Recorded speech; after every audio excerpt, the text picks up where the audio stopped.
Hello friends, good morning. তো সকাল সকাল উঠে গেছি আর আমি রাত্রে ঘুমোতে যাওয়ার আগে মেহেন্দি এঁকেছি।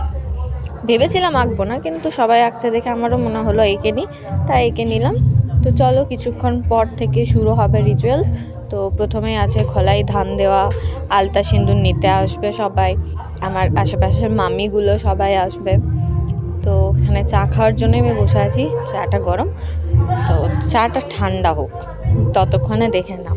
এটা মামাদের ছামড়াতলা, আই থিঙ্ক ছামড়াতলাই বলে। তো সুন্দর। আর আমি এই ফলস নেলসগুলো লাগিয়েছি, কেমন লাগছে বলবে। ওইদিকে ব্যাকগ্রাউন্ডে কিশোরী কিশোরী। তো চলো দেখে আসি বাইরেটা ডেকোরেশন। ওই দিকটা এখন আমি যাব না, এখন আমি হলদির ডেকোরেশন যেখানে হচ্ছে সেখানে চলেছি। তো এই ডেকোরেশনটা কাল সন্ধ্যের মধ্যে কমপ্লিট দিয়ে দিয়েছে, তাই রাত্রেবেলা কোনো কুকুর টুকুর যাতে এখানের মধ্যে না ঢুকে যায় তাই এভাবে আড়াল করা আছে। আর এদিকে পেছনে তো জল খাবারের জন্য প্রস্তুতি চলছে। চলো আমিও গিয়ে এবার রেডি হইনি, কারণ এখনই শুরু হবে খোলাই ধান দেওয়া।